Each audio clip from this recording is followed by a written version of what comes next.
3 will come to order. Welcome to everyone who has joined us this evening. This meeting is public and subject to Minnesota's open meeting law. At this time, I ask that the roll be called so we can verify quorum for the meeting. Okay, we have Chair Fidos Winston. Present. Present. Ms. Vice Chair Reeves. Present. Okay. Commissioner Awed.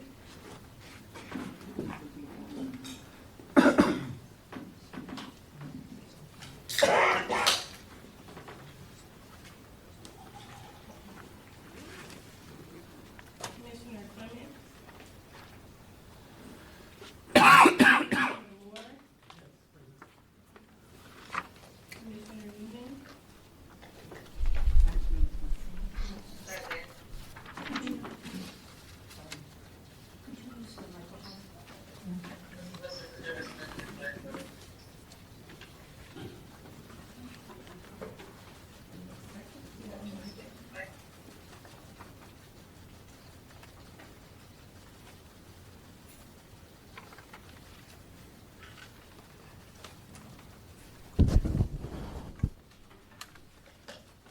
Project louder. Commissioner Olson. Present. Okay. Commissioner Peterson. Present. Do they have microphones? Commissioner Shanfield. Commissioner Smith. Present. Commissioner Sturm. Present. Commissioner Verpal. Present. Commissioner Welly. And Commissioner Williams Johnson. Present. Let the record reflect that we have quorum. My name was not called. Oh. Yes, sorry, I'm sorry about that. Commissioner Durham Sherman. Yes, present, thank you. Everyone else? Okay, thank you. Commissioners, the agenda for today's meeting is before us. May I have a motion to adopt the agenda? So moved. Second. Thank you very much. We have a motion and a second. Is there any discussion?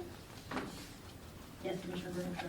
Yes, I have motions for amendments to the agenda, so I don't know whether proceeding with that, we have a second to this motion, but it seems to me that before we have a motion to adopt the agenda, we should be asking, are there any amendments to the agenda?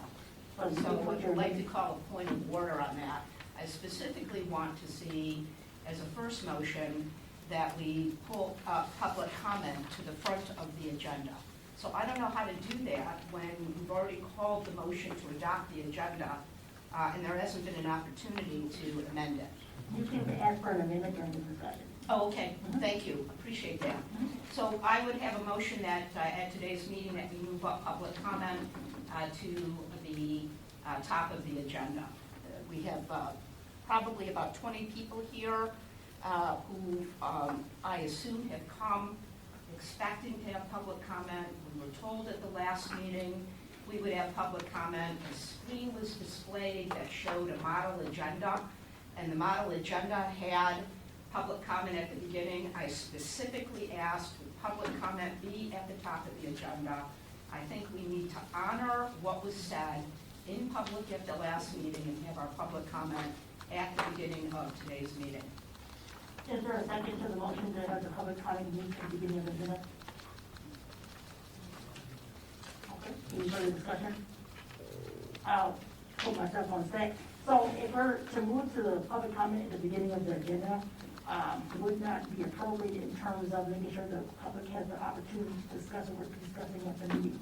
And so we do have it on the agenda today. It is item number 9.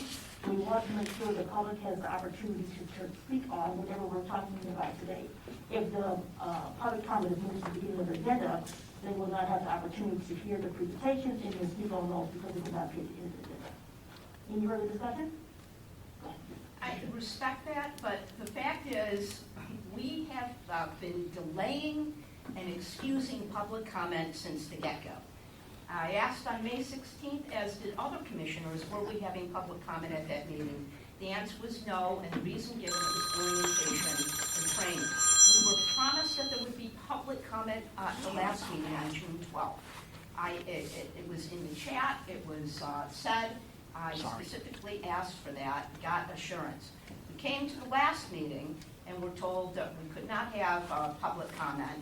And the reason that was given is because the consent decree with the Minnesota Department of Human Resources hadn't been signed. But the findings of the MDHR say that you don't have to wait for the consent decree to start enacting remedies and needed action. And one of them was public engagement. So once again, we had a promise that wasn't kept. Then we had the model agenda, and that's what people who were at the last meeting went away with. And now, we're not only having public comment, but at the end of the agenda. And I don't think that the Department of Justice, after interviewing thousands of people who talked about the problems with the relationship with the city and the police department, would mind waiting to hear from the public, because I think it'll inform the DOJ presentation. The DOJ report is online. There are listening sessions being done, but they have an opportunity to hear people at a public comment on the brand new Community Commission on Police Oversight. And the least we can do is start to remedy the horrible relationships that this city has with the police department and the community. It starts with a very small thing, and that's public comment. Chair Griffin? Did you call my name? Yes, I did. Yes. Thank you. Regarding public comment at the beginning of the agenda and the model agenda that was shown at the last meeting, I believe the statement that was made was that the model agenda was an example. And it was just that. Public comment has not gone away. It is at the end. Because if we put public comment at the beginning of the meeting, not having any idea from meeting to meeting how many people from the public come and want to speak, there's no way for us to time manage a meeting that way. We are not getting rid of public comment. Public comment is on the agenda, and it will remain on the agenda. But to put it at the beginning is irresponsible. We invite people to come and speak at our meetings. We can't tell them what time they might start. We can't even give them an estimate because we don't know if we have public comment first, how long that's even going to take. And if the public is there and they hear presentations, they also have an opportunity to comment on what they have heard from speakers. So I strenuously disagree with having public comment at the beginning of the agenda. Thank you. I certainly agree with the spirit of wanting to make sure that we engage and receive public comment. And I think it's going to be a matter for our commission, not only of how it happens at these meetings, but how we do our work and bring recommendations and hold community listening sessions and really dig into this work with the community. And I think it's going to be a function of much more than where public comment falls on our agenda. So I, for one, believe that really engaging with the community and receiving public comment is vital to our work. And I think there are many people in this room from the public who have devoted many years to this work, and I am looking forward to learning from them.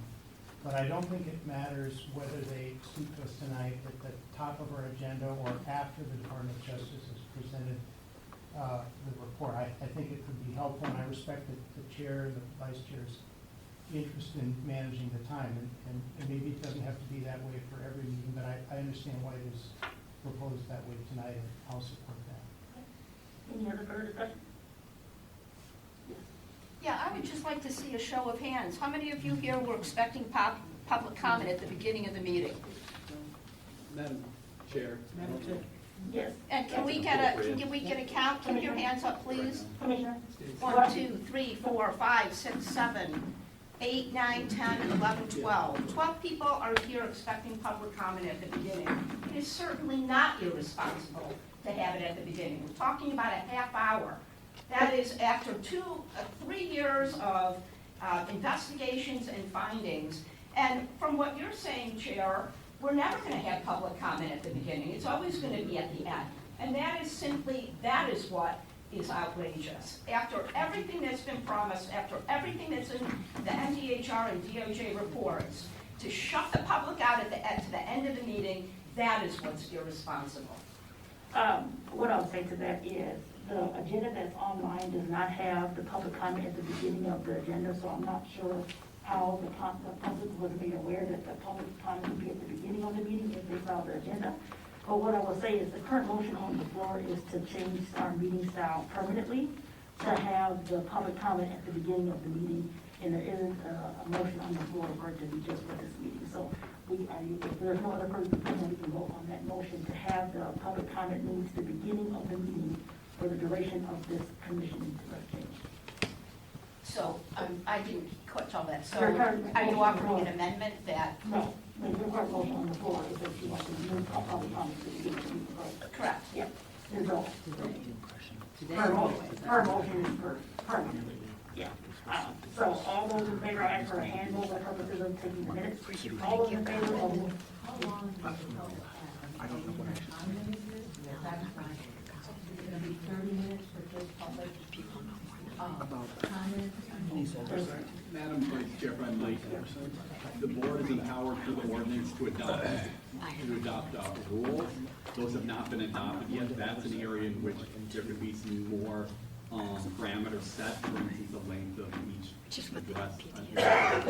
But as for now, there's not any parameter unless a motion was adopted tonight. Thank you. Okay. So we're ready to take a vote on this motion. So all those in favor of the current motion on the floor to have public comment moved to the beginning of the meeting, please raise your hand. All those opposed to moving the public comment to the beginning of the meeting, please raise your hand. My hand is raised. Thank you. Are there any abstentions? All right. Just a point of order, there's no need to call for abstention. We do have one over. Thank you, Chair. Point of order, could we get the actual number recorded? This one, you report that for the actual number. Thank you so much. What was the actual number? I have one, that's for those, putting the motion to pass, and then 8 that are against. All right, thank you. That would be 9. Any further discussion on the agenda? Yes. Yes, Commissioner. I have proposals to put various topics under new business and have that in a document. You would rise at the point of new business and bring those up. You don't have to make a motion to put those there. I'm sorry, I didn't catch that. You don't have to make a motion to add things to new business. When we get to new business on the agenda, you would just seek recognition and bring up your new business at that time. Thank you. I withdraw the motion. I'll bring it up again at new business. Thank you for the clarification. All right, thank you very much. All right, without any further discussion, is there a motion to approve the agenda? I think it's still before us. I think the motion to approve the agenda is still before us. Yep. Yeah. Yeah. So So we is can there a vote. vote? Excuse me. Yeah. Just All those in clarification favor of question. approving the, I'll ask a clarification. yes. And you can tell me that we'll get to this in number 4 when we talk about meeting norms perhaps. But just wondering if there are ways to set certain time limits for each agenda item? Is that part of what we're going to have? The chair has some ideas on that, and if you want to add that, yes. Okay, I'll wait till we get to that. All right, thank you. All right, all those in favor of approving the agenda, please say aye. All those opposed? Nay. All right. Thank you very much. All right, we have an approved agenda. Point of order, could we get what the result was of the vote, make sure it's recorded in the Yes. All right. All right, we have the meeting minutes from the June 12th, 2022 meeting. I'm sorry, I didn't hear the results of the vote for the approval of the agenda. The numerical tally. There was no number for the approval. It was Just vote. for the name. Okay. There was no- All right. Next on the agenda is exhibits of the meeting minutes from June 12th, 2023. May I have a motion to accept the minutes? Thank you. Is there a second? All right, thank you very much. We have a motion and a second. Is there any further discussion? Alright, I have two sets. One is revised. Are we approving the revised? The revised, yes. All right.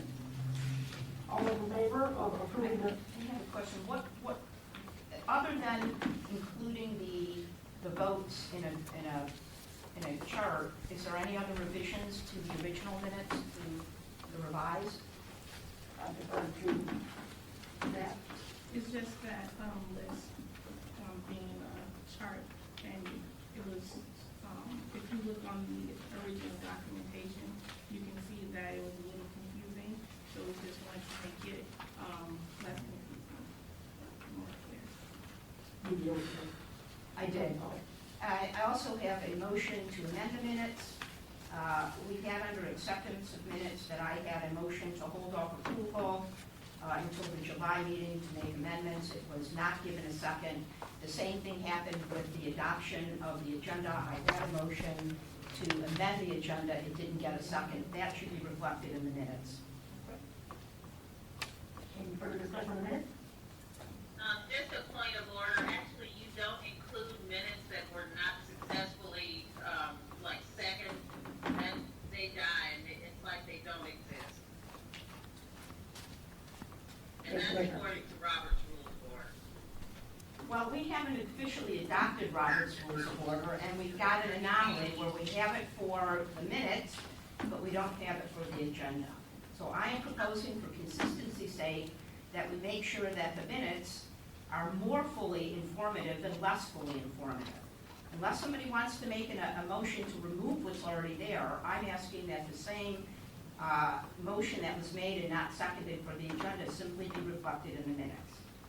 I didn't hear the first part of what you said, but Robert says that if you make a motion and the motion is not seconded, it essentially didn't happen, and it doesn't show up in the minutes. So I know that there is one where, I think that it was recorded that did happen, and that really shouldn't be in the minutes. So maybe there is a motion to, amend the minutes that way and remove that statement, but technically you don't include motions that didn't get before the body. Yes, Commissioner. We just heard from the office of the city attorney that we haven't adopted rules, and so we can do this. There's nothing that says that we can't. We're supposed to have more transparency, not less transparency in the minutes. Any There's a further motion on the discussion? floor that's seconded. Yeah. You can do it. Okay. So your motion on to revise it to reflect, if you could say it again? Yes, my motion is to simply amend the minutes to state that there was a motion by Commissioner Gurry and Sherman to add agenda items to the minutes, no second to the table, no second to the motion was provided, the motion failed. So it's consistent with the minutes, the same motion I made about the minutes. Point of clarification, you just said add agenda items to the minutes. Do you mean add agenda items to the agenda? Oh, yes, I'm sorry, yes, yes, it was, so the motion is, a motion by Commissioner Gurry and Sherman to add agenda items to the agenda. No second being provided, the motion failed. Or you wanted to add the add to the agenda? Pardon the minutes, you want to add to? Yes, to be added to the minutes. Is there a second? Second. Okay, thank you. Any further discussion? All right, all those in favor of adding Commissioner Gurry and Sherman's motion to the minutes, please say aye. Aye. Aye. Any opposed? No, Okay, all right, Can thank I you. just request is to state your last name, like, for record keeping purposes. Thank you. All right.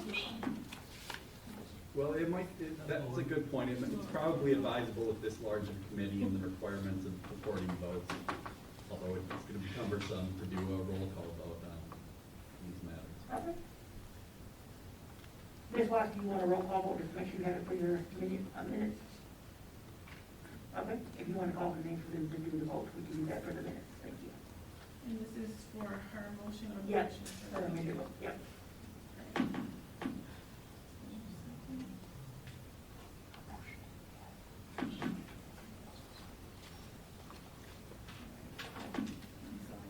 Yep. Okay. So Chair DeVille Swenson, I vote no. okay. Vice Chair Reeves, Yes.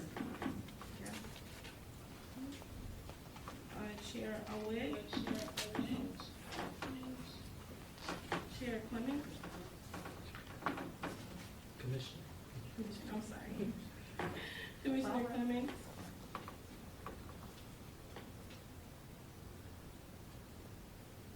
okay, Commissioner Lohr, Yes.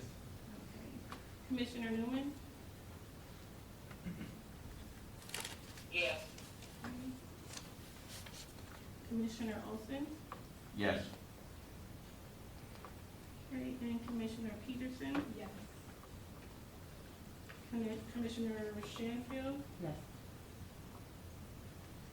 Commissioner Smith, Yes. Commissioner Sturm.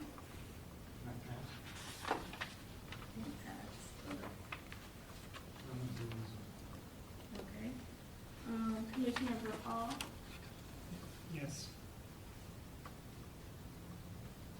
and Commissioner Williams. Yes. What, my name was not called in. I vote yes. Okay, sorry. That's okay, hyphenated names are tough. All right, thank you, Commissioners. Commissioners, to maintain a productive and respectful meeting environment, I would like to establish meeting norms that we can count on from each other. These would include such things as read and share materials prior to the meeting, participate in discussion, ask questions for understanding, respect the opinions of other commissioners, abide by decisions of the commission, avoid personal comments, speak one at a time, and when recognized, be concise, and notify the chair when a meeting or training absence is necessary. Are there any other meeting norms that you feel should be included?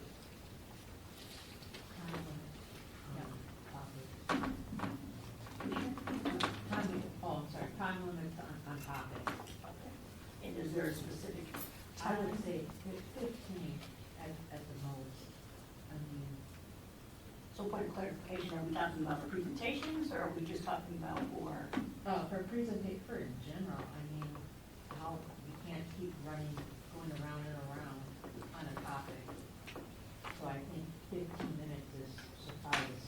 If everyone's here and if everyone gets the information prior to and reads it, it should not be really an issue.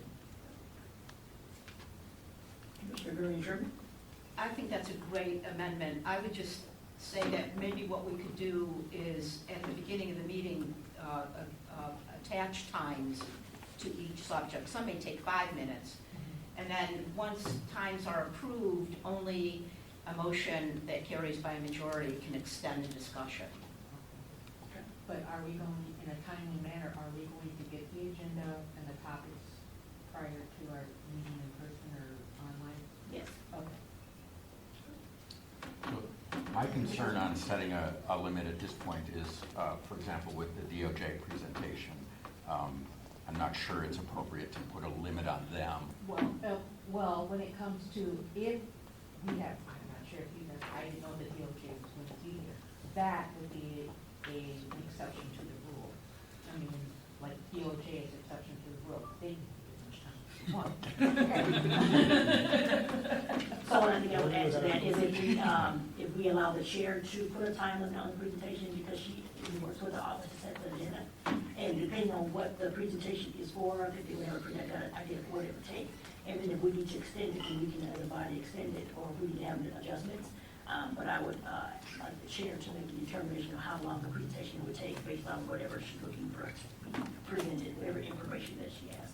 So I think it's appropriate for the chair to make that determination, and then perhaps put it on the agenda. This is the time limit that she allotted for whatever said presentation is. I think that's appropriate, and I think that's something that we could be approving as part of the agenda Can you use process. the microphone, please? Sure. Thank you so much. Just, I think that's, yeah. Which, yeah, okay. I think that's appropriate, and I think that You just click it, you don't have to. okay. Each time limit, if it comes in the agenda, can be approved as part of the agenda approval process, and then if we find we're running long and need more time, we can vote to extend the time. Yep. Okay. Any other norms? Yes. Commissioner Shanfield. Just to add to that, can we use the word allotted? I think you used as opposed to limit. I think that Yes. it sets it at a different stage. Yes. And it also helps us hold ourselves accountable for public comment, that we finish our business so that there is time and space for that. I agree, thank you. Any other norms we would like to add besides a time limit for presentations that would be set by the chair, then we can vote as needed? Yes. I don't have an addition. I do want to say though, and I will apologize, I do have a hearing impairment. So when you list off a list of things like this, I'm not picking all of it up. So I don't know what I'm voting on. I feel that we need to, not just to accommodate me, but so that we all have something in front of us. We need to see something like this in writing, and it should have been provided. Is there any way to get what you just read photocopied so that we can see it? I at least need to see it. I did not pick up everything, and I apologize. It's a challenge to not hear, but to understand what everybody is saying. And I just want to be, I want to be respectful of what's presented and not assume something that hasn't been said. So if more things can be in writing, the better. Yes, defer to the chair. Would you like me to read them again? Yes, that would be very helpful for Okay. now. So the ones that I named is read any shared materials prior to the meeting, participate in discussion, ask questions for understanding, respect the opinion of other commissioners, abide by decisions of the commission, avoid personal comments, speak one at a time and when recognized, be concise, and notify the chair when a meeting or training absence is necessary, and then the time limits for presentations that will be decided by the chair and then voted on. Okay. Just based on that, I would add one more, which would be that I don't even know what it would be. I'm just putting out a question. Do rules like this include how we submit agenda items so that people can consider them in advance?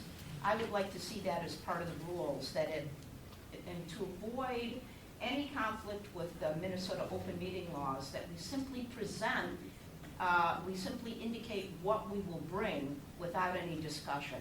I think it's a lot easier. One of our commissioners last time, when I brought the motion, said, I didn't get to consider what you wanted to do, and I thought that was a very legitimate comment. So I would like to see added to the rules, unless somebody has a better idea, that agenda items should be submitted in advance, and the chair can determine whether that's 7 days in advance or 10 days in advance. I leave it to the discretion of the chair, but I do think we should be able to have agenda items provided in advance. When you say agenda items are provided in advance, do you mean from her, or do you mean that you submit them? To submit the Okay. proposed So, additional agenda items. got you. Because the agenda is posted online, so you want to make sure that we have that. Yes. Madam Chair, I would like to distinguish between norms, just discussing some general values about how we do our work, and more formal rules, which I think we need to do a lot of work on, and our procedural rules that I think would cover many of the topics Commissioner Sherman is working on. And I just understood this to be a discussion of some values of how we get started, but more work to come on rules. Point taken, I withdraw. I will bring it up at rules discussion. All right, thank you very much. All right, anything else? Yeah, this is from a facilitation perspective. If we aren't following these norms, for example, I think it says being clear and concise, something like that. You certainly could hold me to that. How would you hold me to that? Or how would we hold each other to that? It's a good question, and I think clear and concise is different to other people. Like myself, I have a speech impediment, And so clear and concise might be different to me than clear and concise to someone else. I think as long as we get our point across and not, and as much as best as we can, while recognizing people may deliver their, opinion differently, as long as we make sure that we do it as expeditiously as possible, so whatever that may be. I try not to police the way people say their opinion, as long as they're not being inappropriate in the words they're using, because I know from my personal experience that my speech impediment may come out differently than some people may say it, so yes, I thank you for that. I was thinking that maybe for the rules, we should have them posted every time, so that way we all know what is expected. The norms. Yep. Okay. Maybe on the screen somewhere. Yeah. Okay. So the two additions are time limits for presentations is approved by the chair and then post the norms for the meetings so people can see it as we go along. Anything else? Chair, Yes. Chair. I like all these additions, and I just wanted to say that my thought, was to either print them on a like poster-sized paper or handwrite them on a big sticky and actually bring them to each meeting, because I do think it helps to see them in writing. Just as a reminder, and I can't determine who's talking, but for the commissioner who asked, you know, what will we do if someone's not following these meeting norms, I agree with Vice Chair Reeves' response. They're not rules, they're just, you know, ways that we ideally would like to behave during meetings and in our preparation for meetings. So no one is going to ring a bell if you are being unclear and not concise, but, you know, if you're speaking and you start saying something and you repeat it 3 or 4 times, then, you know, it's, to see it written somewhere will hopefully be your reminder that this is not what the commission is expecting of me, and you will police your own behavior. All right, thank you, Chair. Thank you, Chair. All right, anything else? Oh, okay. So we have some norms. I don't believe we need to vote on those, because if unless you guys want to vote, but I think they're just pretty concise that we have these norms. These norms be posted, or, She's going to put a big stick note or, well, are they going to be emailed to us and stuff like that? Oh, yeah, we can email. All right, along with their minutes, I would assume that could be in the minutes, correct? yes. Okay, just double check. Absolutely. Thank you for your thoughtful consideration of these meeting norms. Well, actually, may I have a motion to approve the meeting norms? We'll actually go ahead and approve them. Is there a motion to approve them? Sorry, second? For different purposes of, and so we'll do a roll call to approve the meeting norms. Ms. Watts? Okay,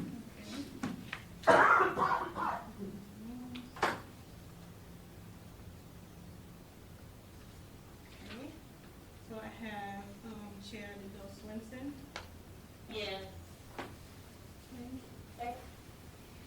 Vice Chair Reeves. Yes. Okay.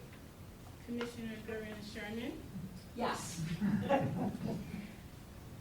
Commissioner Lohr. Yes. There we go. Commissioner Newman. Aye. Commissioner Olson. Yes. Commissioner Peterson. Yes. Commissioner Shanfield. Yes. Commissioner Smith. Yes. Commissioner Sturm. Yes. Commissioner Verpaal. Yes. And Commissioner Williams Johnson. Yes. All right, thank you very much. We will keep it at the forefront of our proceedings so that we can do the work that this commission was established to do in a way that respects the resources expended through each commissioner's time and talent, as well as the city and wards that we represent. The next item up on the agenda is chair updates. Commissioner Vito Swinton. Okay, let me pull up. Sorry, I can't operate 2 screens at once. Okay, thank you. And it's just really a couple of things. Someone asked about agenda items, but I would like to receive business days before each commission meeting, and just so that they're reflected in the minutes. So the August 7th meeting, I'd like information by July 24th. For the September 11th meeting, I'd like the information by August 28th. For the October 10th meeting, I'd like the information by September 26th. For the November 14th meeting, by October 31st. The December 12th meeting, I'd like items that you want considered for the agenda by November 28th. And speaking of meeting dates, if it's possible, could we have a poll to determine whether Mondays or Tuesdays work better for commissioners? Because I would like to start getting, if possible, dates for our 2024 meeting on the books so that we can consistently meet on a Monday or a Tuesday.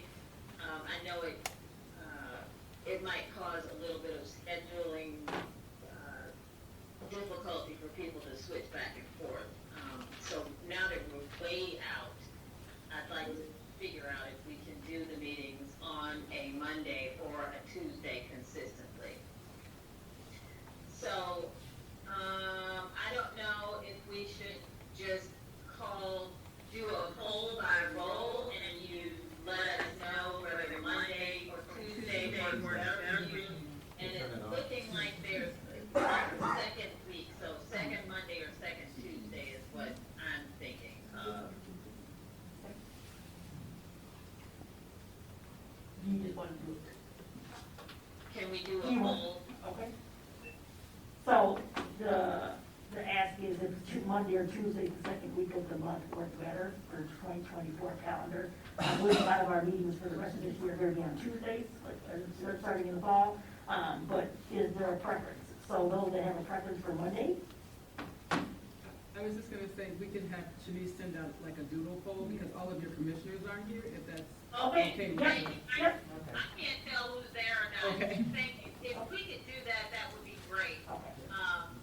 Because I think we have a better chance of getting the day that we want if we start scheduling this far out. So thank you. If there's going to be a doodle poll sent out, I appreciate it. And the next thing is, I just wanted to let you know that. Could I make a comment about the meeting dates?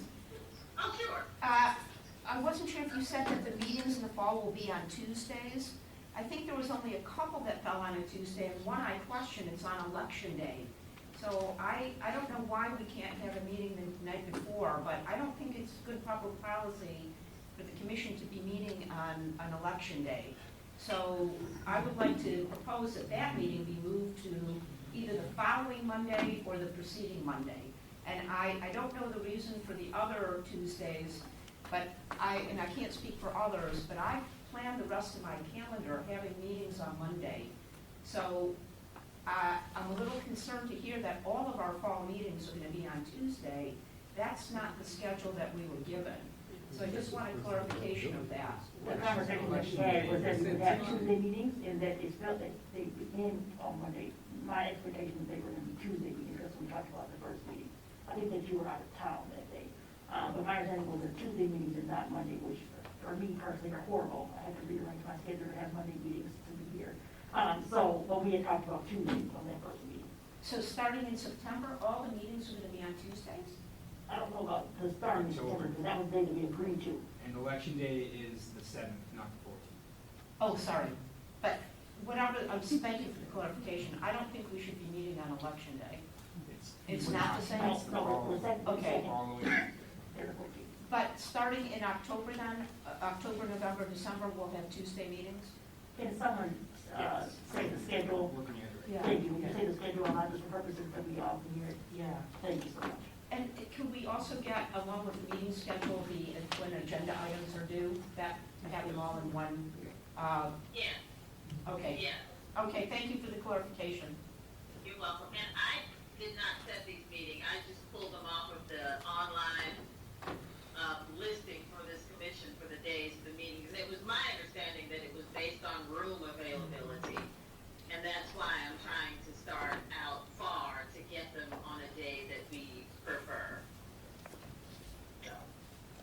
comment? All right. Jerry, you're Linda. Okay.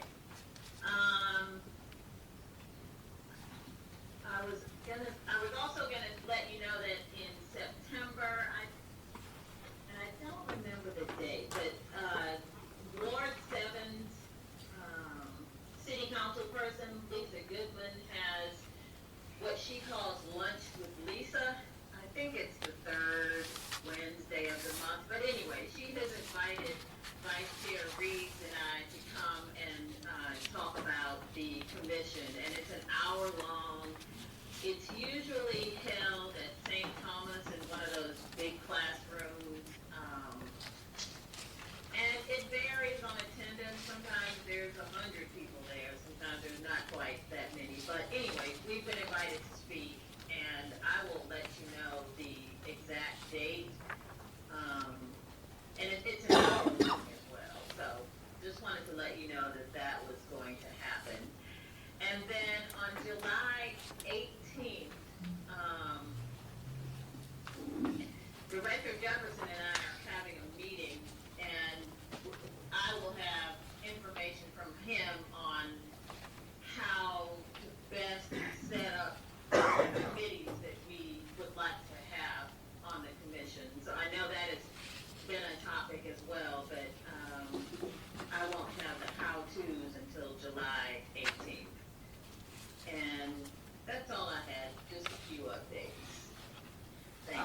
All right, thank you, Chair. Just for purposes of the meeting, that is September 27th for CCPO, September 27th. Thank you. For those that may want to come to the CCPO lunch and learn with Council Member Lisa Goodman, 12 to 1 p.m. at the college.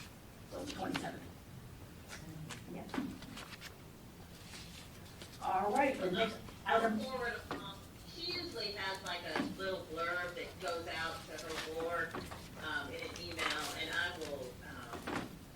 will forward that along, because sometimes you have to register, and there's also, you can buy a $10 lunch or something if you'd like it as well, but I will share the information when I have it. All right, thank you, Chair. The next item up on the agenda is the United States Department of Justice report investigation of the City of Minneapolis and the Minneapolis Police Department. With us, we have Ms. Cynthia Cole and Ms. Megan Marks from the Department of Justice. Welcome. Thank you. Can you all hear me? Yes. Great. We have a PowerPoint, so I'll give my colleague a minute to have that show up for everyone.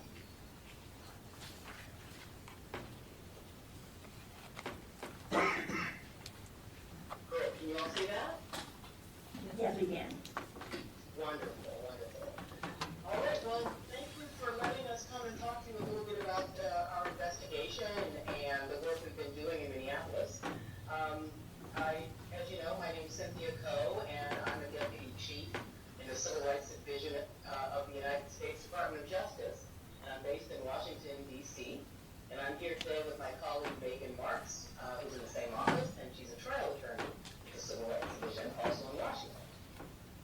So we're here tonight to share some information with you all about our investigation of the City of Minneapolis and the Minneapolis Police Department, which the Civil Rights Division conducted jointly with the United States Attorney's Office for the District of Minnesota. And as you may know, DOJ recently announced the end of our investigation, and we issued a public findings report that detailed our conclusions about the police department and the city's violations of federal law. So the purpose of our presentation tonight is to give you an overview of how we conducted the investigation and to also walk you through the main takeaways from our findings. I have to caution you that the report is lengthy. It is 89 pages, so I won't be able to cover everything in our presentation tonight.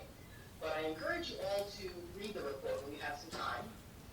We'll be putting the link into the chat, which should pull up the report for you. But we wanted to give you all a short overview tonight and to answer any initial questions you may have about our work. We won't be able to stay on the whole time tonight for the whole meeting, but we think there will be plenty of additional opportunities, both virtually and in person, to speak with all of you in the future. So, let's talk about the investigation. The team that worked on the investigation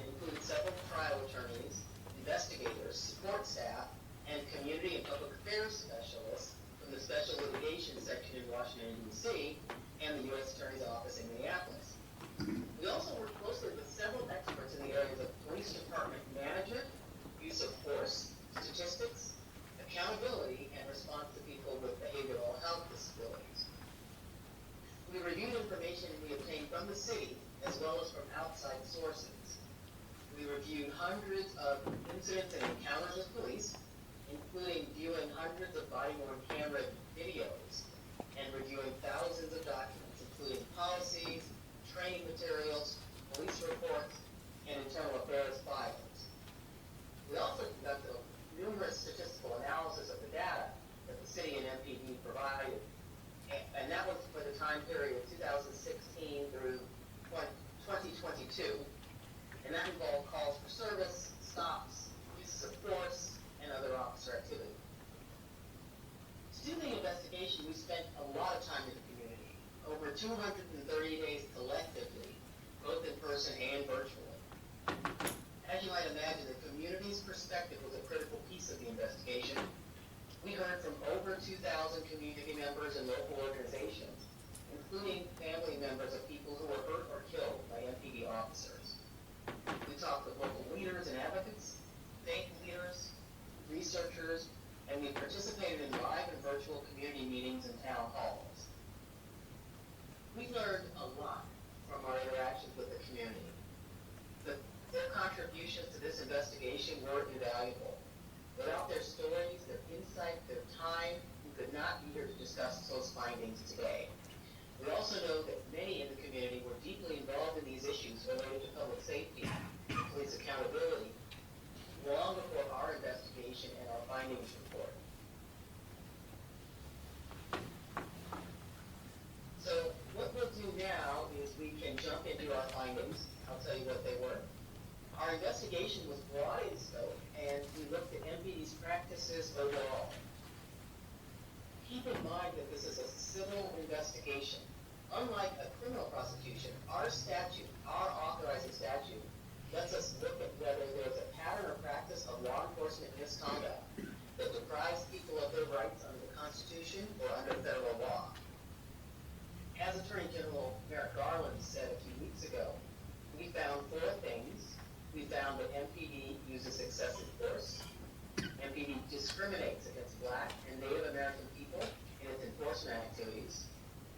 MPD violates First Amendment rights, and MPD discriminates against people with behavioral health disabilities when responding to calls for assistance. As I said, we can't go into depth into every area in the time that we have tonight, but my colleague Megan Marks will provide a little bit more detail on each of the 4 major areas. So I will start with this. We found that NPD engages in a pattern or practice of using excessive force. This includes unjustified deadly force, like firing guns without assessing whether there was a threat that justified deadly force. It also includes things like using neck restraints on people, which we saw NPD doing against people who committed low-level offenses and people who posed to no threat. We also found that NPD engaged in a pattern or practice of unreasonable uses of less lethal force. So this is things like tasers, bombs, chemical irritants, which is another word for spray. We saw some uses of this against where officers did not use de-escalation, or in some cases, no escalation at all. These encounters were unnecessary and harmful to the physical and emotional well-being. Ms. Marks, I'm sorry to interrupt you, but if you could turn up your computer, we're having a very hard time hearing you. I don't know if it's on our end, or if you could just kind of turn it up and see if it's a connection issue. Can you hear me better? That's better, thank you so much. Sure thing, I'll try to.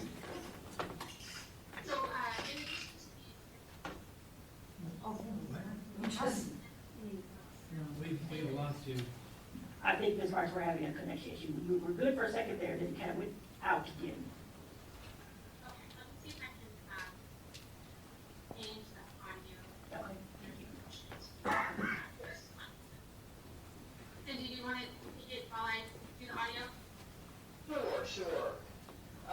Yes, I think we could talk a little bit about some of the findings that we had related to force. Can you guys all hear me okay? Yes. Yes. Okay, well, we'll just keep going then. One of the things that we observed was a pattern of MPD officers failing to intervene to prevent unreasonable force and disregarding the safety of people against whom they had used force or people who were in their custody. For example, officers often minimize complaints of medical distress, like if someone told an officer that they can't breathe.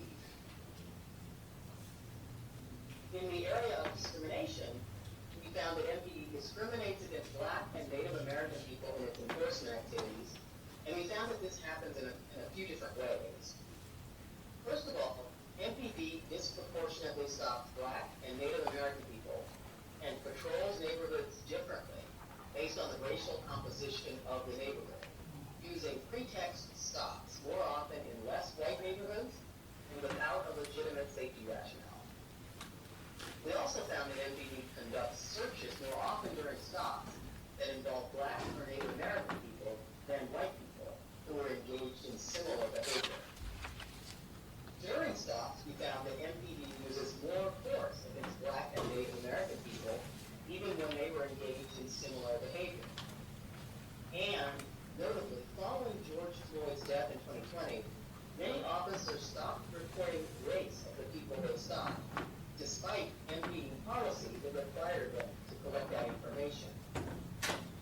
Now, these are not new concerns. The community, oversight officials, public defenders, government entities, researchers, and the press have raised concerns about discrimination over the years through a variety of means, but MPD did not sufficiently address those problems. Turning to the area of First Amendment, we found that MPD violates people's First Amendment rights in several different ways. First of all, MPD officers retaliate against protesters, particularly by using force. We found repeated examples of excessive force, both against law-abiding protesters and protesters who were violating the law, but did not present any threat that justified the level of force that the officers used on them. We also found routine uses of indiscriminate force, particularly with things like glass balls and 40mm projectiles. Second, we found that MPD officers retaliate against journalists and unlawfully restrict their actions during protests. This can include retaliatory force, like that you see in this picture here, and enforcing dispersal orders and curfews against the press, even when the curfew had an explicit carve-out for members of the media. Third, MPD officers penalize the people who report them, or who challenged or questioned them during stops and calls for service. This violates the law because criticism of officers, even with profanity, is protected speech. And people have the right to observe people's conduct and express views about it, even if it causes an officer momentary distraction. And our fourth finding was that the city and MPD discriminate against people with behavioral health disabilities when responding to calls for service. This can take two different forms. People with behavioral health disabilities may receive a police response when it's not appropriate, and the nature of the response they receive may be inappropriate. This can result in real harm, including trauma, injury, and even death to people experiencing behavioral health issues. These harms can be avoided by dispatching behavioral health responders, where appropriate, instead of police. And the harm can be mitigated or reduced by sending behavioral health responders with police where a law enforcement response is needed. So in this area, although the Bureau of Criminal BCR, Behavioral Crisis Response Unit, even though the BCR Behavioral Crisis Response Unit has been a positive development, it currently lacks the capacity to respond promptly to all calls where it would be appropriate for them to. Now, as I said, we have made 4 major findings, but it's important to be clear that these findings are not based on any one incident or event, but instead they're based on evidence showing long-standing problems at MPD. These are problems rooted in the failure of leadership, preparedness, and accountability. In addition to those 4 findings, we found that systemic deficiencies in MPD's policies, training, supervision, accountability, and wellness systems for officers contributed to the legal violations that we found. To highlight just one area that might be of interest, when we were assessing MPD's accountability systems, we found a number of different problems. We found that meritorious complaints were often dismissed without investigation and for no discernible reason. We noticed that complaints, when they are investigated, there were significant allegations that were mischaracterized or ignored. There was serious misconduct devoted to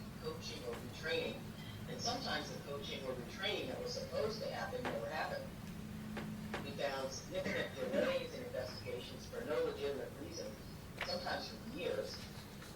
And we saw case files sometimes fail to document the basis for a dismissal, which sometimes appears to reflect more the length of the delay itself rather than any decision on the merits.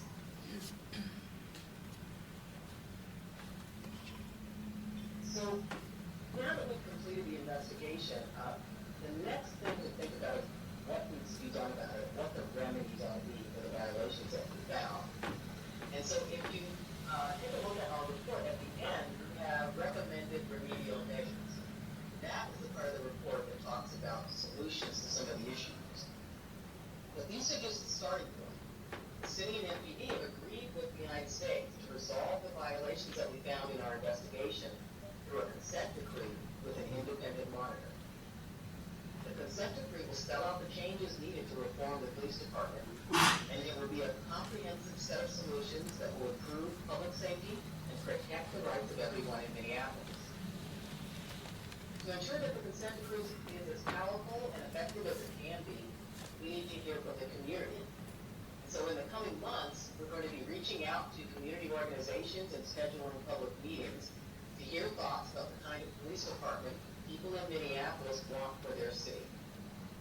In other words, we need to figure out what changes are needed, what people think will work in Minneapolis, what people in Minneapolis think success would look like, and how you would measure. Those are the sorts of questions we'll need the community's help to answer. And we want to be sure that the community has a voice in that process. So now I'm going to give you a way to get in touch with us. You can see that our toll-free number and email are on this slide. So please do write to us, call us, let us know your thoughts. As I said before, we'll be holding public meetings to hear from folks. And we'll continue to hold those meetings both virtually and in person to learn more from the community. We'll be sharing information on our upcoming events as we get them added to our calendars.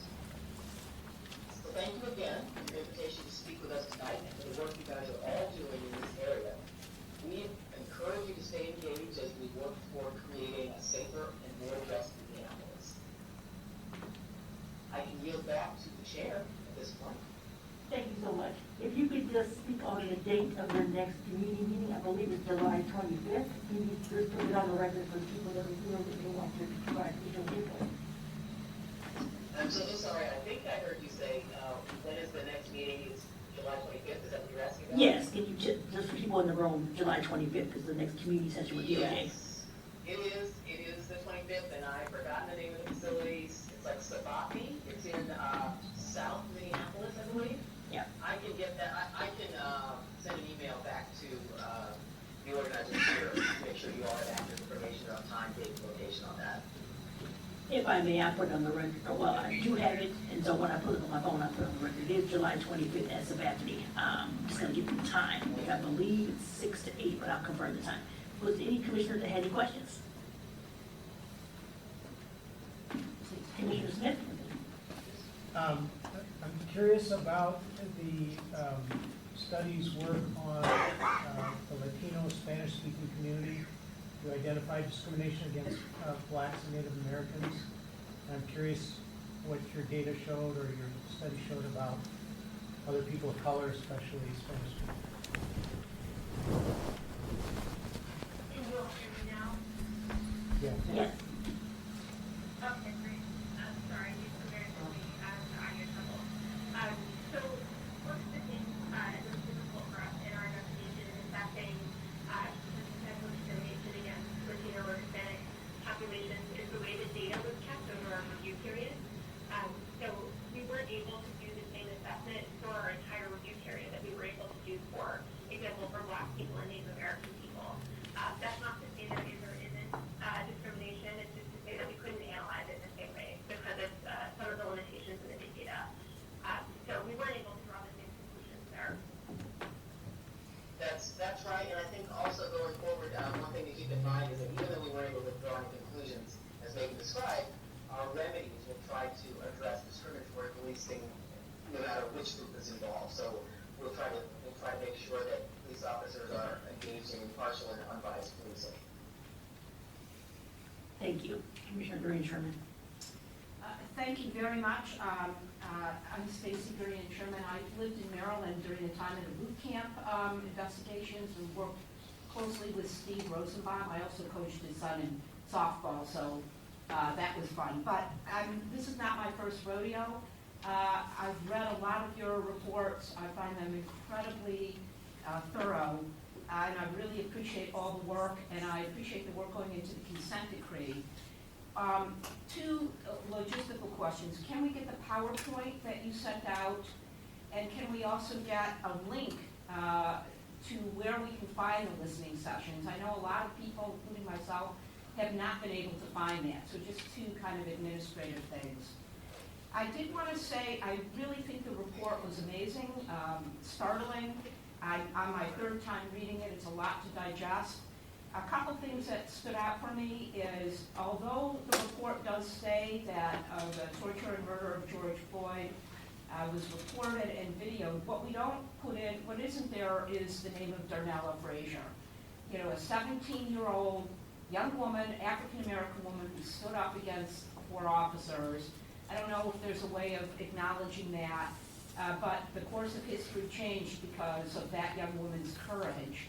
I think it's also important to note that that video contradicted what the Minneapolis Police Department originally put out as an accidental death that they had nothing to be responsible for. But for that video, none of us would be here. So I think it's really important to name her and to also point out that MPD tried to cover this up. I do note that at one point in the report it says that MPD has a strained relationship with the community it serves, and then goes on to say one officer told us that morale is at an all-time low, something that we really feel here. What I don't see in the report is the effect of that low morale the community has. You know, we have people who are afraid to call the police, where they don't know what to do in situations. So I hope that the consent decree will take into account what can be done to build the confidence of people to make the calls or to establish that trust, because that is at an all-time low as well. And also, I appreciate that the consent decree is, you know, what we want to see in MPD, but it's also what we want to see in our community, in our city agencies, including this commission. It's not enough to have the relationships and what we need with MPD if we do not have a robust, very as independently as possible oversight. And I would hope that the consent decree will get into whether our commission fits the bill for what is needed when we have a panel that's made up of 5 people, 2 of whom are police officers. Is that giving us the kind of independent oversight that we need? And then I hope it will also tackle some issues that we're going to face. Our ordinance in establishing this commission says that we have the power to collect data, make analysis, have reports and research. I'm confused as to how that's done while we protect officer confidentiality. And so any insights that you can give that were in other cities or that you have, I think would be very important. One of our powers is to, as we go forward looking at disciplinary issues and misconduct, is are we discovering patterns and practices that you have in the report? So we need some guidance on how we do that and how best the Commission of Oversight for Police Misconduct does that. So thank you again for your work. We appreciate you being here and everything you've all done. Thank you. I will also say. May I respond just briefly? Yep, absolutely. Yep. Yes? Yes. Okay, just briefly, I just wanted to thank you for your comments. I think they're very perceptive. The issues around civilian oversight and accountability are tricky. They are different in every agency that we investigate where we have a consent decree.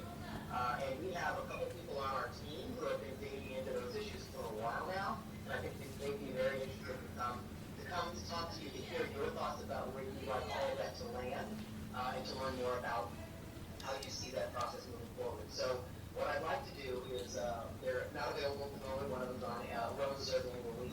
But I'd like to have them reach out to y'all and initiate that conversation. Thank you. That would be great, thank you. Commissioner, yes. So we could ask Yes. another question. Yeah. Yes, thank you so much for walking us through the report. I'm wondering, in addition to the commission here, you probably know, but you can't see us, so that we also have nearly 2 dozen people from the community who are interested in the report. So could you sort of talk us through just the next steps of how a consent decree will be developed, how it will be negotiated, how you hope to get to agreement, maybe the timeline that you're hoping for, even though I understand that some of those things are unknown? Thank you, that's a very good question. We're at the very beginning of this, having just released our findings about a month ago. But typically what we would do is meet with the city to try to figure out what provisions of a consent decree ought to happen for Minneapolis. That's a big job. It needs to cover all the things that we found, and it needs to lay out a plan for durable reform. Changes that will stand the test of time. It will result in a better police department long after the Department of Justice has left. So it's a tall order. So what we would do is we would make proposals to the city and talk to them about what has worked in other places and what things we think need to happen. And then once we've agreed upon a consent decree, and along the way, we get a lot of community input about what the community thinks about the different provisions. But once we have what we think is a consent decree that's acceptable and will meet our goals, we then would usually listen a great deal to the community about what they think about that consent decree. We would present it to a federal judge. That federal judge then has to decide what he or she thinks about the consent decree and how community input will be received by the court. Then there's a consent decree, and then usually the process of selecting a monitor would happen. And a lot of that is really under the purview of the federal judge. One thing about consent decrees that we all have to remember is that DOJ is a party, the city is a party, but the person running the show is the federal judge. And so they're certainly make recommendations and make requests, but we can't necessarily dictate how that will play out in the end. Does that help at all? And Megan, is there anything I should have said? No, I think you covered it, but that's definitely something that's different from case to case is how each specific judge manages the case, like how often they might have hearings. There are a lot of things like that that are really in control of the judge. At least in my experience, judges have been really open to feedback from the parties about what that process looks like. But just to say, it's a little bit out of our hands once the federal judge is selected as to how the exact day-to-day goes in the life of the case. We certainly have good experience with it. I think, working collaboratively to put a joint proposal on what that process ends up looking like. Thank you. And just for purposes of the public here, so do you believe that 6 to 12 months of weekly hearing from other jurisdictions is about appropriate for how long it could take for a consent decree to be initiated? 6 to 12 months of public comment? That's been typical. This case does have a wrinkle. The wrinkle being that there's already a state settlement between MVHR and the city. So it remains to be seen whether that will speed things up. I think people who know me know that I like things so quickly. So we are committed to trying to do this quickly. I think that the people of Minneapolis have waited a long time for reform, so we don't want to make them wait longer. So we're going to do what we can to have a time frame that gets us to a consent decree and to reform as soon as we can. Thank you very much. Anyone else? Okay. All right, seeing no further questions, I ask the report presented to be received and filed. The next item on the agenda is review panelist reimbursement process, which is item 7.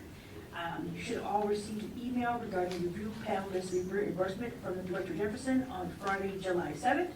I apologize if I mispronounced the name. Is it Zabi Alakoze? Oh, sorry.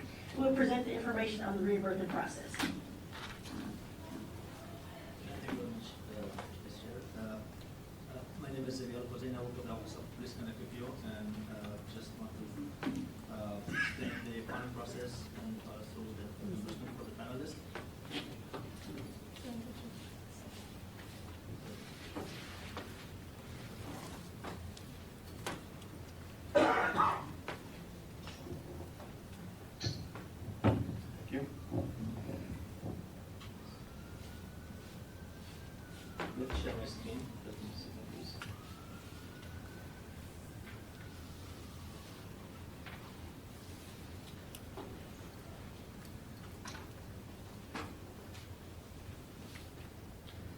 Okay, can everybody see my screen?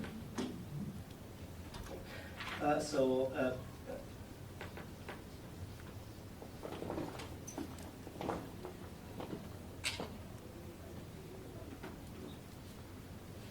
so it's a review panel reimbursement forum.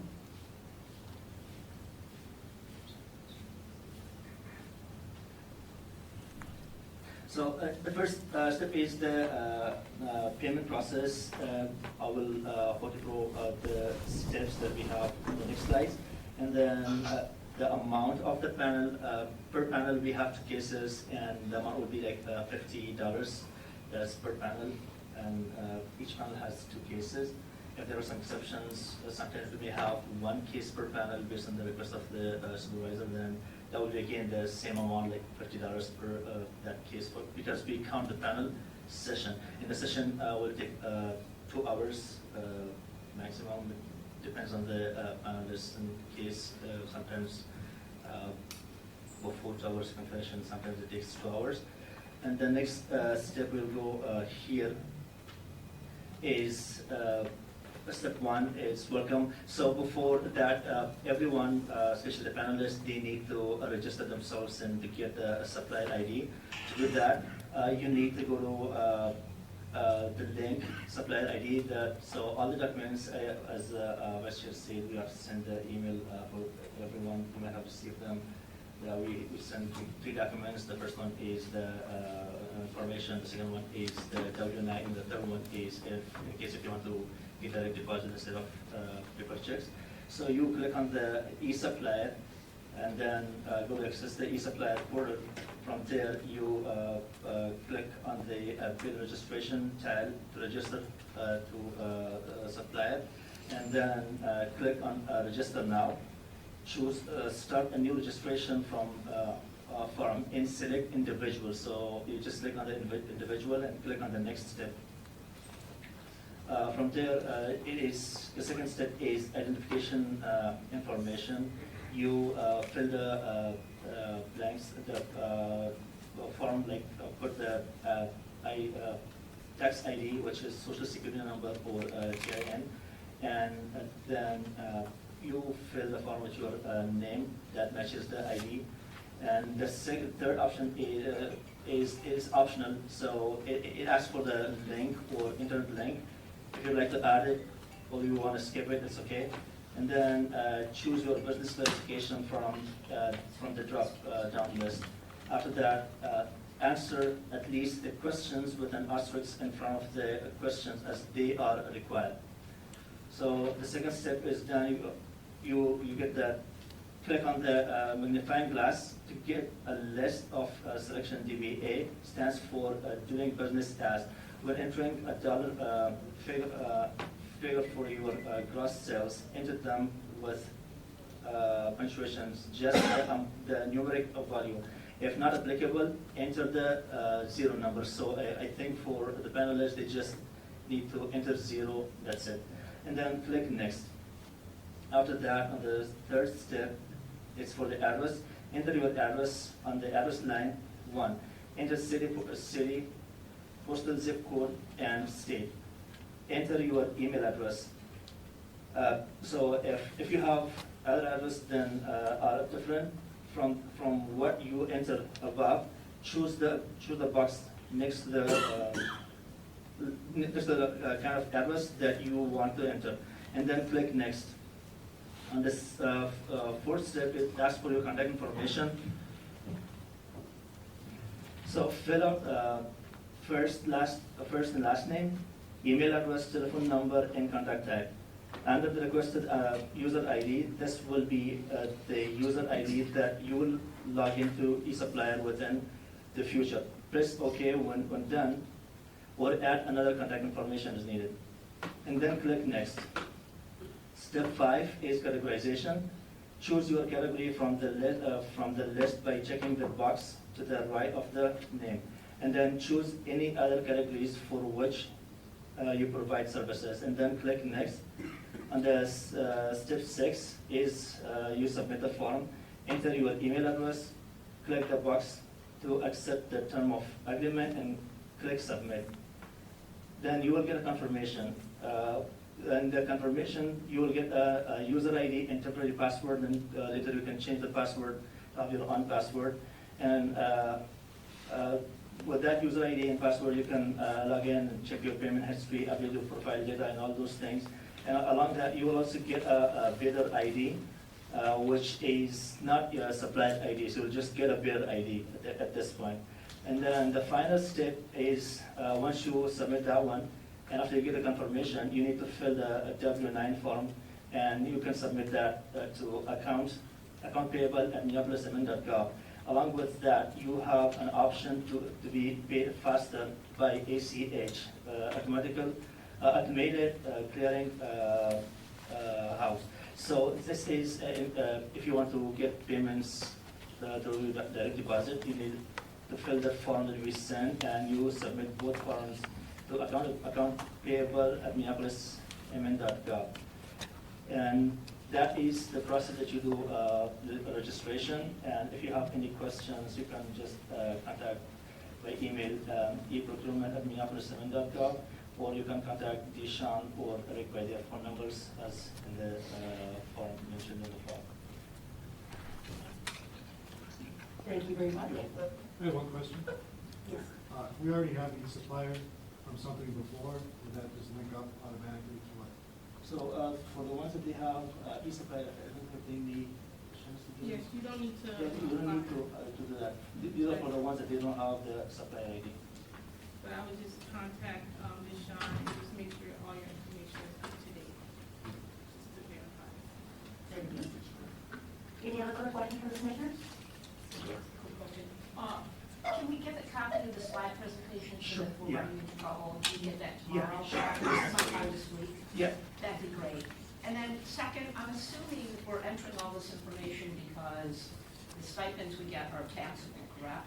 Yeah. And so we'll get a 1099 form from the city? So you fill the W-9 and then questions? Yeah, we'll check on that, we'll find out. We'll find out Just that. make sure, yes, I'm not sure how that works, but we'll. Because we're not check on that. employees. Right, you're not employees, We'd be so, more like contractors. Correct. right, so we'll double check just to make sure. Great, thank you. All right. Any other questions? All right, thank you. Jefferson, can you just quickly review what it is we can submit, I don't know what the term is, but what can we submit for our $50 for? Bobby, you want to go over that? Yes, so once you get your supplier ID, then that will be the point, and then we will work on that to get the sign-in sheets. I don't know, I think what she's asking is what can they submit the $50 for, so you, to get the stipend for the $50. So for the panel training, for meetings, so those things like this what we're getting now, and for training as well. And panels. Thank you, that was my question. Right. I just wanted everyone to be sure what Right. they should submit. So- And it's okay to back up to the beginning and Right. submit everything on one form after everyone gets an e-supplier number? Right. Correct. So starting with the first meeting that we had, you can submit for that, our training sessions, and of course, this public meeting here.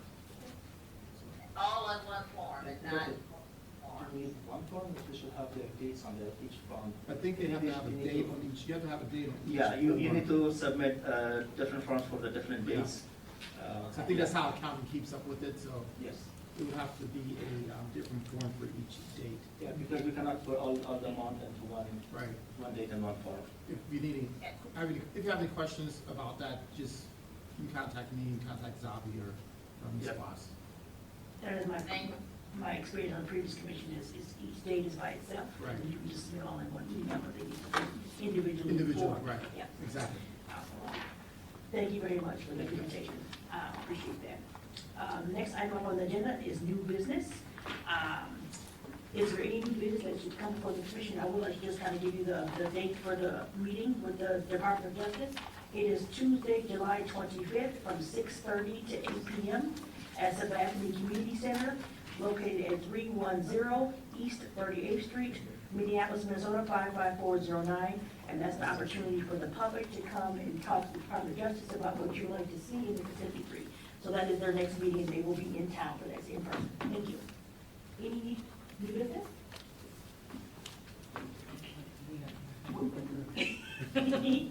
Commissioner.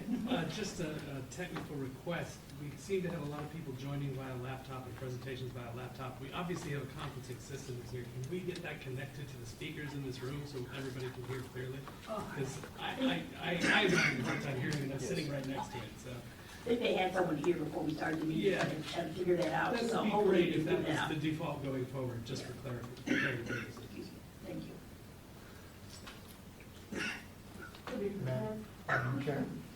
I want to thank the chair for working on developing committees, and I think that'll be a very valuable way we can engage more deeply in this work. I also wanted to explore the idea of a commission work plan, where we would have some discussion and maybe have some public comment and input about what our priorities as a commission should be. We certainly have an important function to process the panels, the disciplinary, but a really important function is the research and the policy review. And I think that we don't have the resources that the Department of Justice has, but we have a charge under the ordinance. And I just think some way to consider developing a work plan so that we approach the calendar with some anticipation, and our committees are formed in a way that advances that work plan. I agree with that, and I think that's a great idea. Thank you. Whoever said that, I can't. Commissioner Smith. Commissioner Smith said that, thank you. Commissioner Bernie Sherman. I echo that. I don't feel like, I don't want to, You're gonna mute your microphone there. can you hear me okay? Let me turn this one off, because I think you're getting the feedback. Okay, I'm just going off. I think that for new business, I hope that we can agree that this will be the CCPO committees, based on the powers that are enumerated in ordinance, will be front and center at the next, probably not only the August meeting, but it's probably going to take maybe several meetings to do this. So I would just prefer to agree with everybody that we should talk about that and get that together. The idea of public input beyond public comment, I think, is outstanding. We need to make sure that we are taking the temperature of the community and meeting what they want. I also would like to suggest that for this meeting, I would just like to get clarification on, are we going to get public emails? It's not rocket science. It's been done before. I've noted it in my document. And if we have to, then I'm going to make a motion that if we can't get agreement from the city that they're simply going to give us CCPO official emails, then I'll make a motion under new business. Because I think it's ridiculous. 6 months, more than 6 months after the passing of the ordinance, in our third meeting, that this is one of the easiest things to do, and we're having to keep rehashing it. So, Director Jefferson, are we going to get CCPO official emails, and if so, when? Well, I'm gonna let the chairperson start with that answer, and then I'll follow up. I couldn't understand what you said, I'm sorry. Are we going to get official CCPO email addresses, and if so, when? I could hear you, Commissioner Gary Sherman. I couldn't hear Director I'm Jefferson. sorry. Oh, sorry. That's okay. He said he'll let you answer. Right. Yes. Well,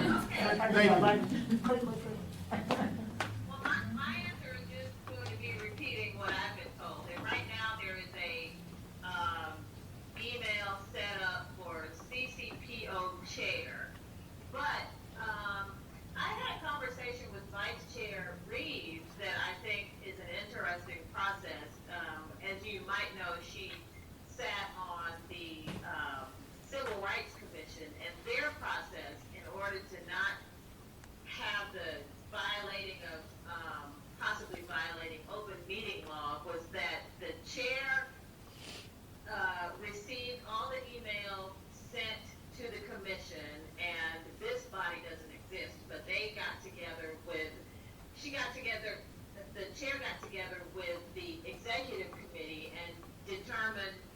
what to do with different emails and, proposed agenda items, and that the staff person then in turn emailed the commission from a no reply email, so that there's no way that anybody said, oh, there's a meeting. Well, it wasn't. It was just a dissemination of information to the commission. And I think that's kind of an interesting way if the CCPO chair email is the only one that is going to happen. But that would also require that we find out from you where it is that you want email from. If we do this, if we model our communication after the Civil Rights Commission, we need to know where it is that you do want to receive email, and not assume that the one that we've been getting emails to from various people is where we want to get them from. But Director Jefferson, that is all the answer I can give right now, so if you want to or can supplement that. Right, I would say the same thing, that having a centralized email to the chairperson would avoid a lot of problems with data practices. And that we do have that information that you can get to the chairperson that can be discussed. If I can also add to that, as the previous vice chair for Civil Rights Commission, just made it easier to make sure that one person got the email and then one staff person can disseminate with a no reply, so that we don't start communicating back and forth and violating the open meeting laws. So the committee knows what we're talking about. We should be having discussions, and so that's kind of the way to do it. It makes it easier. So if the chair gets an email and she wants to make sure to disseminate it, she sends it to a staff person in her office who then disseminates to us so that there's no reply. And it's making sure that we get the information, but that we're not communicating about it. And that can happen, as you've seen on email communications over, and we kind of went back and forth. So we don't want to make sure there's no impropriety, and so it's easier to have one staff person disseminate to us on a no reply email so that we're getting the information. Thank you. I think it's outrageous that we would not have our own email addresses. Everybody in this room has a right to contact us. You don't go to the city council member through the president of the city council. You get to email your city council member. We should be able to have email addresses that come right to us. Is nobody reading the reports? We have a low morale amongst citizens, amongst residents, for police misconduct oversight. We are it. We are the only people in the city, the only 15 people that have the purview of any kind of civilian oversight. The notion that we are not smart enough or capable enough of taking in emails is insulting. It also goes against democracy. I don't want to have somebody emailing me and have somebody else filtering it and staff filtering it. That is not building the trust that we need. Again, if we cannot get a commitment at this meeting right now to get individual CCPO email addresses, I'm going to make a motion for it. I think it's absolutely essential for us to build this trust. And right now, we have got to build that. We don't have it. There's no reason. And if there's any concern about us abusing the Minnesota open meetings laws, then give us the training on it, which we have not had in full. So it just seems to me that the trainings, having the email addresses is part of what we need to do to have public engagement.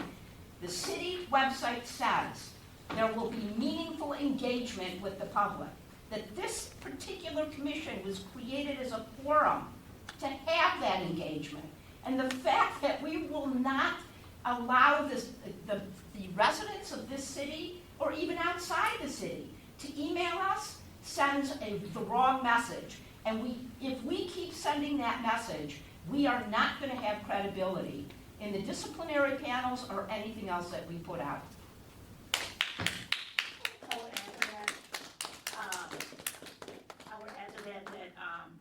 Just to make sure that there is no impropriety about violating media laws, we want to make sure that we're following the law. So I know that we are going to get a training on open meeting law. I'm very familiar with that, but I understand that there's some that may not be. So we definitely want to make sure that you get the information. But emailing the chair, who is duly elected by this body, I think would be appropriate for the community to email the chair, and then the information be disseminated on a no reply. I think that also, we trust her to be able to disseminate the information without being filtered, is just to make sure that there's no reply. And so if your concern is just that you want to make sure that there's not filtered information, I can understand what you're saying. But I hope that we would trust the chair to make sure we get the information that we need. It just makes it easier, because if we start having communications with the public on this matter, someone may not get the information, because the public may have very good information to share, and we want everyone to hear.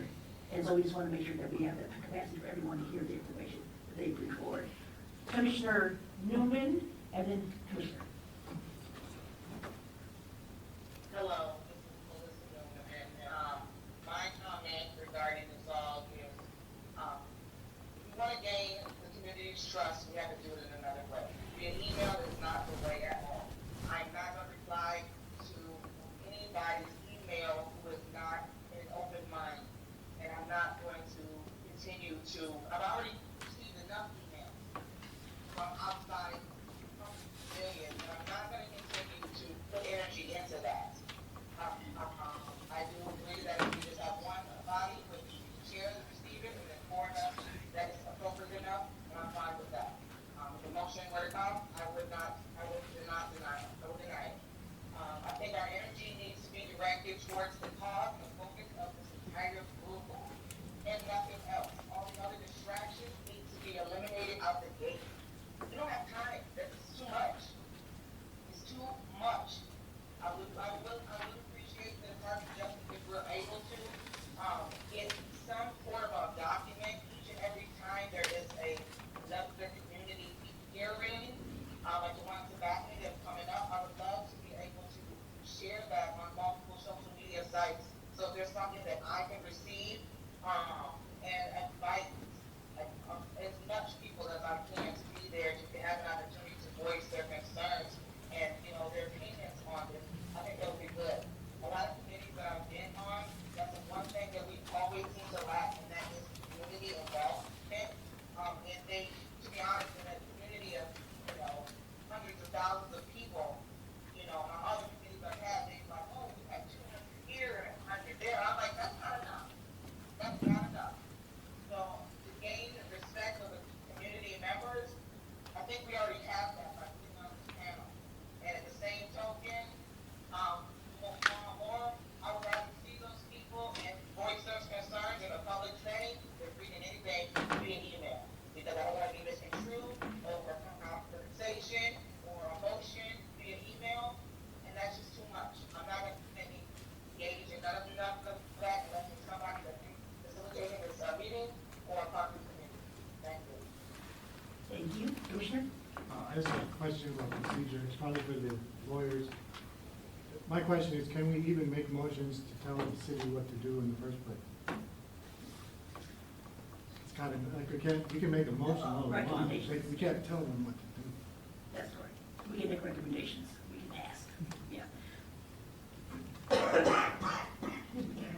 Well, I have to say, while I appreciate the concern with the open meetings law, and I certainly don't want to, engage in any communication that would violate the open meetings law, it is also 2023, and it seems like it would be a rudimentary thing to set up a box that would be a public mailbox that would automatically copy all of us, that doesn't necessitate us having a CCPO email address, but where the public can still communicate with us. I support Commissioner Newman's statement about public engagement and community engagement, but there are also accessibility issues. There are people who are not going to be able to physically be present at a community engagement discussion who deserve the right to be able to participate in this important discussion. And I think that using electronic tools is a vital way to engage the community. I think that our personal email addresses need to not be that tool. And I think that's a valid point that everyone is probably on the commission in agreement with here. But at the same time, I have no desire to foreclose the community's ability to write to us and for all of us to see that. And with all due respect to Chair Vito Swinton, I have the respect for Chair Vito Swinton, but the community does not know Chair Vito Swinton, and I don't think that we have automatically earned anyone's trust until we have shown with our actions that we deserve that trust.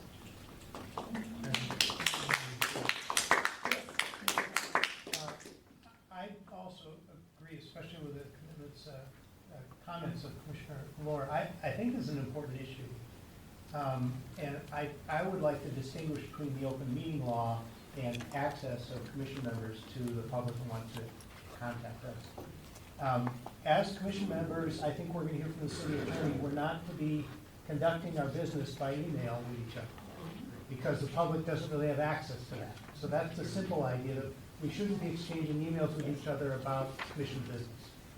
But the question of, I mean, people have my email and are writing me about commission business already. Yeah. And I would like kind of a clean business way for that to happen, whether it's one box that goes back to all of us, that's great.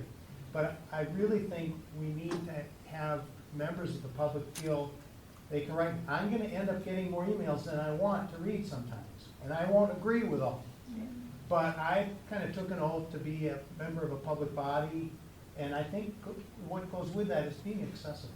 And I think there are ways that we can do that can manage the information. I actually really like the idea of having a box that can disseminate without, no need to reply. That's what is the main thing, is not having access to reply. So if they can set that up where the public sends an email and disseminate without anyone being able to reply, I would be really good with that. I just don't want us to be any violation by having continued dialogue back and forth without having the space that everyone can hear. We can probably set that up. Okay, so that's what I think. Commissioner Shea. I also just wanted to remind us that it's also, we are all community members, and it's our duty to reach out to people as well. Yeah. And so, maybe one thing that I can do is talk to my council member and just let her know how things are going and sort of ask how she's doing updates, because I think people would like to hear. Yeah, maybe good for the newsletter. Yeah, I think that, I appreciate the notion that you don't want to have to respond to somebody who doesn't seem to have an open mind, but that could be somebody who's disagreeing with you. So are they not having an open mind, or are they just not in favor of what you want? In answer to the question, can we tell staff what to do? We are appointed by council members and the mayor. They are elected by the people of Minneapolis. So we are indirectly representatives of the city. And it seems to me that staff are here to support the commission, not dictate to the commission. So with that, I'm going to make a motion that by the next meeting, the city staff present to us ways in which we can have communications with the public through individual emails, a public email address, or other mechanisms that we can consider. And that's my motion. Okay, is there a second? Second. Second, any further discussion? Can you restate the motion, please, Vice Chair Reeves? I'm having trouble with this hotel internet. Commissioner, I would restate your motion. Thank you. The motion is to have the city staff present to us options for individual official email addresses, a CCPO public inbox, and other options for which the public can communicate with us and we can communicate with them by the August meeting. Okay. Did you get that, Chair? I did. Okay, all right. So there's no further discussion, so we'll do a roll call vote. Ms. Watts? No, before you go to, before you leave discussion, I just want to make sure I understand what you're asking. You're asking for them to come back in August with options? Or are you Yes. requiring that they come back with options, or are you recommending that they come back with options? I'm requiring the staff to come back with options for this. It's not a recommendation. Thank you. Madam Chair, Madam Vice Chair. Yes. Certainly have every ability, and you're encouraged to make requests for presentations from staff. Don't have the ability to dictate. Staff does, but I'm sure, I imagine they'd be more than happy to address the options. Thank you. So I did not hear that. He basically said we can make requests and not requirements of the staff. But it doesn't foresee it being necessarily an issue, but that they can make requests of the staff. Yes. I just want to make a comment. I have no problem putting my Gmail on a website Mhm. so people can email me. They can yell at me all day long. I'm fine. That's what I'm here for. So is there a way you can set up our contact information on the CCOPO website? I'll defer to staff. I'll have to look into that because I'm not sure. All right. Any other comments? Okay. All right, roll call please. And we are voting on a requirement of staff, correct? My motion is city staff will come back to the CCPO with individual official email addresses, options for individual official email addresses, a public inbox for all commissioners to receive messages, and other options for the public to contact us and for us to contact the public by the August CCPO meeting. Okay, thank you. I got all of what you want, but I'm just trying to make sure I understand. You use the word they will, or we recommend. Which, you said they will. Will is what my motion is. Okay, thank you. Okay, all right, roll call. Okay, I've got a mic now. Chair Ditto Swinson. I'm a nay. Okay. Vice Chair Reeves. No, for the required. Commissioner Goran Sherman. Yes. Commissioner Lord. Yes. Commissioner Newman. Nay. Commissioner Olson. No. Commissioner Peterson. Yes. Commissioner Shanfield. No. Commissioner Smith. Yes. Commissioner Sturm. No? Commissioner Verpaal. No. And Commissioner Williams Johnson. Yes.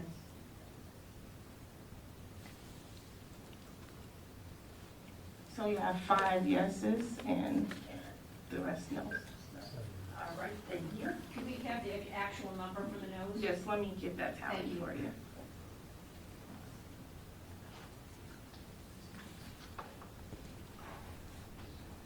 Seven no's. Madam Chair, Yes. I move that we request that the staff bring back those items. Same language but with request? Yes. I second. All right, we have a motion and a second. Hold on. Any further discussion? All right, so same motion, just change the word to request in Madam Watts. Okay. Chair Ditto Swinson. Yes. Vice Chair Reeves. Yes. Commissioner Goran Sherman. Yes. Commissioner Lord. Yes. Commissioner Newman. Abstain. Commissioner Olson. Yes. Commissioner Peterson. Yes. Commissioner Shanfield. Yes. Commissioner Smith. Yes. Commissioner Sturm. Yes. Commissioner Verpaal. Yes. And Commissioner Williams Johnson. Yes. Okay, we have 11 yeses and 1 abstain. Thank you very much. Any further business? Okay. Yes, okay. Sorry, just a sort of question about structure. Are we getting emails with the agenda, the commissioners? I have not been seeing any agenda being emailed, and I'm having a hard time authenticating it on the public website. I would like to request that we get those in email prior to the meeting so that we can review those properly. If you sign up online, it automatically gets sent to you. I got the email that was sent to me 3 days prior, 4 days prior. I got it last week. Then I'd love to request an email to the commissioners telling us how to do that. So yes, and the public can too, they can all request it, just automatically be sent to them every time we propose it. That would be fantastic. Yeah, so So when you sign up online on the website, anytime they post an agenda or any change to the CCPO website, you get email. So you sign Yeah. up on the seat, there's just a place you sign Yeah, up. and you just, anytime they make a change to that email or to that website, you get an email on it. So the agenda's posted, whatever's on there, you automatically get an update. So it makes it easier so you don't miss anything. Okay. Yeah. All right, so it's Thanks real for easy that to do. information. Yes, yes, I had got it sent to me last week, and so I signed up for everything, so, all right. And you go to Minneapolis government. CCPO, yeah, then just put your email, and any change will be sent to you, yes. I just want 2 questions on trainings. The first is, I'd like to see trainings put on the agenda for a fuller discussion on the August meeting. But I've heard that Director Jefferson is arranging for the police use of force training, and I'd just like to confirm that. Yes, I'm making arrangements. I'm not sure when, training all depends on the facilitator, who's the person that's available, and they're available for the training. Okay? So at this point, I'm checking into that to make that arrangement, and that will also be a virtual type of training. Thank you. And I'd like to make a motion that all documents and slide presentations that are provided during meetings be provided to us after the meeting, if we haven't been provided with them prior to the meeting. I don't know if we need a motion for that, because the expectation was to receive and file the year for the way it's set up. And I would like to confirm that once it's received and filed, the commission should be after the meeting is over. Yes. But we haven't gotten all the documents and slides, so I'm making my motion. Okay. All right. Is there a second to the motion, just to make sure, because that should be the process, and then we're going to get started with the city, but yes. Anyone want to second her motion to make sure that we get the slides and presentations sent after the receipt and file? Second. Okay. All right, any further discussion? All right. Roll call, please.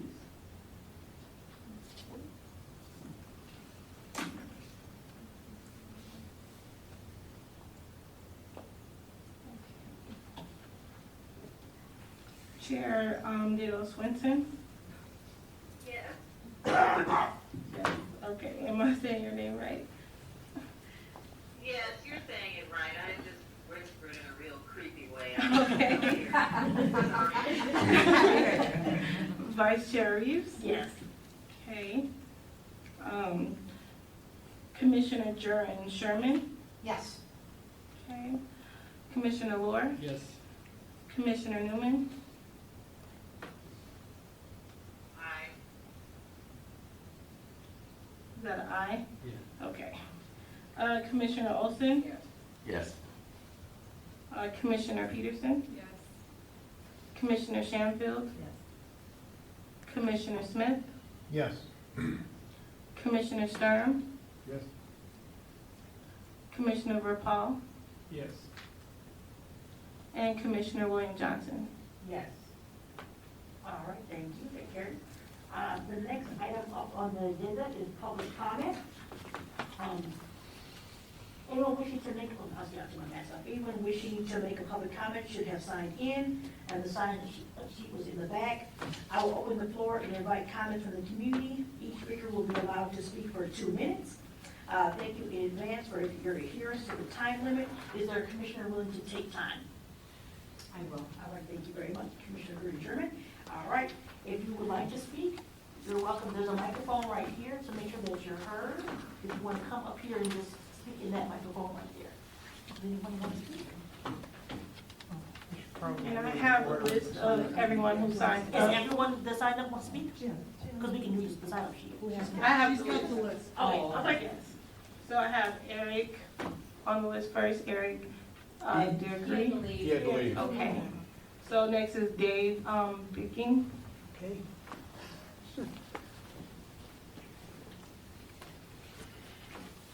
All right, I thought I had someone before me, but this is brief. Yes, you all got, before the meeting, okay. Yeah, that sounds better. Before the meeting, you all got a handout from me with some emails from the past. I apologize that before the previous meeting, I sent an email to people with the only email addresses that I know, and you're absolutely right to not want the emails going to your personal addresses. I think it'd be good to discuss this next month with the options they present, but I'm disappointed that we couldn't come to an agreement this month of having individual emails for the commissioners. The PCOC had that for many years, and that worked fine. Nobody had a problem with it. Before they provided those addresses, and the director at that time said he'd provide individual email addresses over his dead body, but eventually, and he's still alive, but before that we had that, you could send emails to a central email address, and we did find that not all of those were getting to the commissioners. So I worry about that. I'm not sure people will have confidence in that, and I 30 believe seconds that remaining. the chair said she will forward these if she wants to. Yes, if she wants to do that to the staff, and then the staff filters it out as well. That's not acceptable. So I hope you will make that change. I had wished to 15 seconds. bring up a couple of other things, but you must read the DOJ report on the accountability section. It's devastating. And that's a system that has been in place in our Civil Rights Department and with the current staff for some of the time for 10 years. And so we need to make that change, and you're part of that. Thank you. Thank you.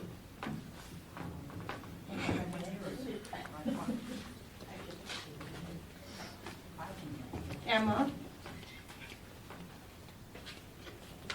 Hello, everyone. My name is Emma Peterson. We have the same last name, but we're not related. Anyway, I'll give a brief introduction for myself. My name is Emma Peterson. I am a Master of Public Policy. I focus on policing.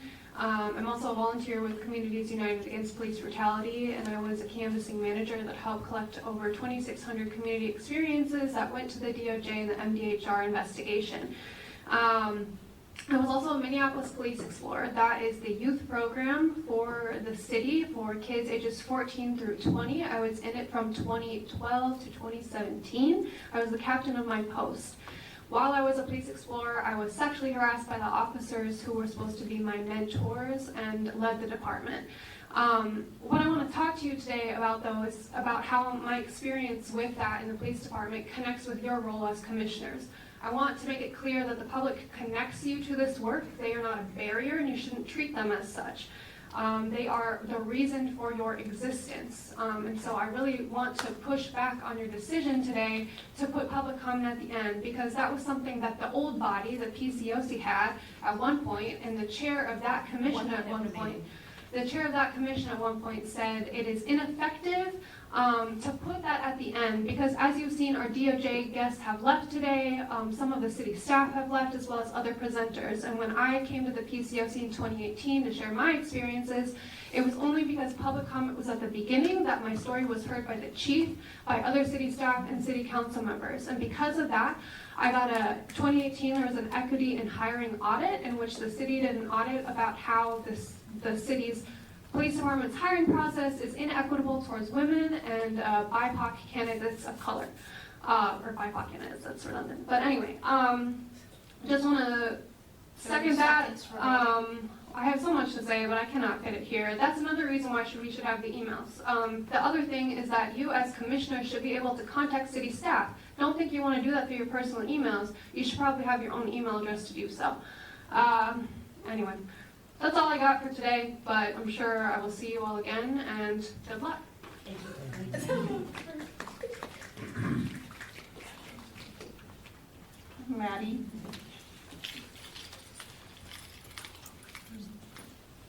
Good evening, everyone. Thank you for allowing us this opportunity to speak. My name is Maddie Peterson.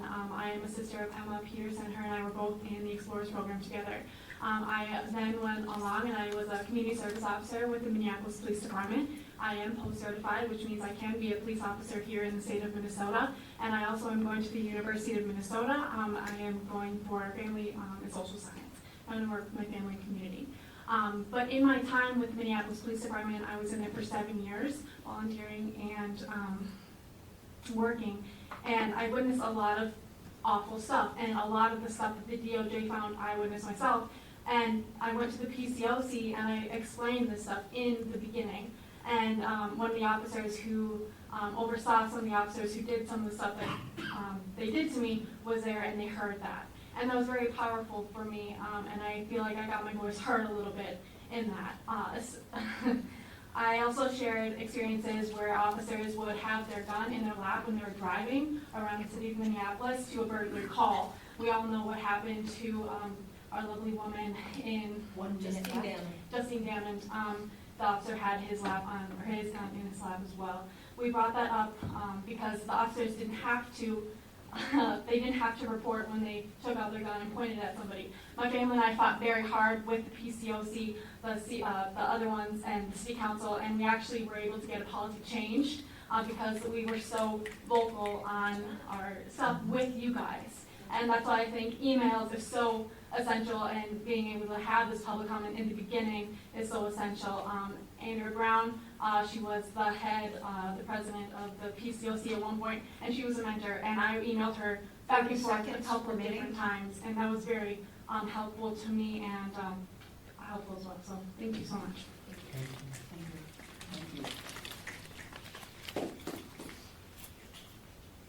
Is Nicole I'm sorry, Nicole. I'm gonna have Tashira go in my place, so she's gonna take my spot. Okay.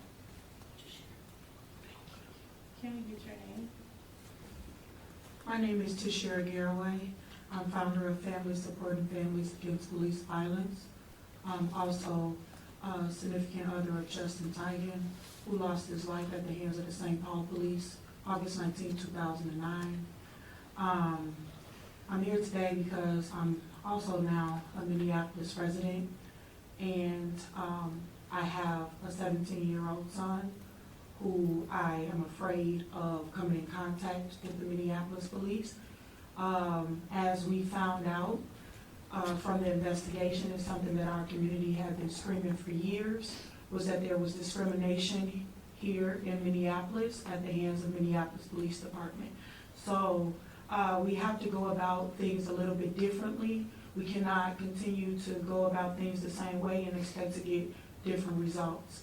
I do stand with Stacy, as she stated, emails to be able to begin that engagement with the community. That is vital, key, and important that the community voices be able to be heard. And I also stand with Emma as she spoke about the community being able to have that session. 1 minute left. Being able to have that session first. Because the community is the ones that have endured this pain that we're in right now. And the only way to work our way out of that is the community finally feeling like they are heard. We are heard. We are all community members sitting here at this table. We have to remember that and continue to put each other first. Thank you. Thank you.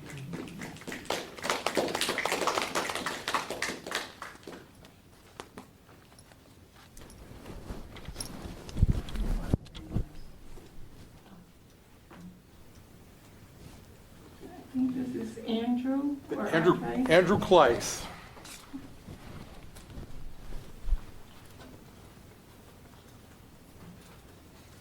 Good evening. I wish all of you guys luck in your roles as commissioners. I want to thank you for volunteering your time. Clearly, you're not doing it for $50. It's for the love of community. I'd like to also comment on having comments at the beginning. A couple big reasons there. If there are any items on the agenda that I want to speak about to influence you in how you vote, that's something I want to be able to discuss with you prior to that vote. The second thing is you were talking about having a 10-day lead time for an agenda item. No matter how long or short that is, there are always things that can pop up at the last minute. The community can bring that to this committee, and they might want to adjust their agenda to address a new concern. So that's why I think those are good reasons for doing that. The second thing, individual email addresses. I have the First Amendment right to to reach out to you guys, express my grievances, redress my government, and there has to be some way of doing that for individual communication. I should not have to reach out to everyone, so that needs to be facilitated. Thank you.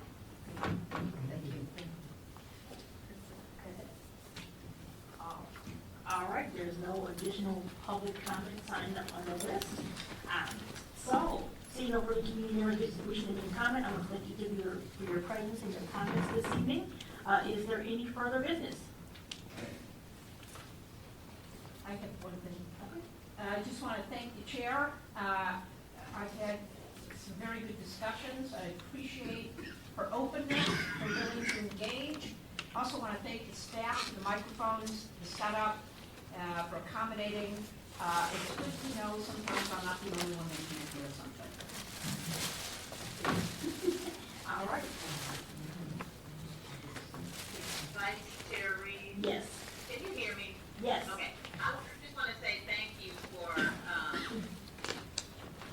presiding over the meeting tonight, and I want to apologize for having to attend virtually. It was unavoidable, but I appreciate being able to get on virtually and want to thank publicly Vice Chair Reeves for doing an outstanding job today.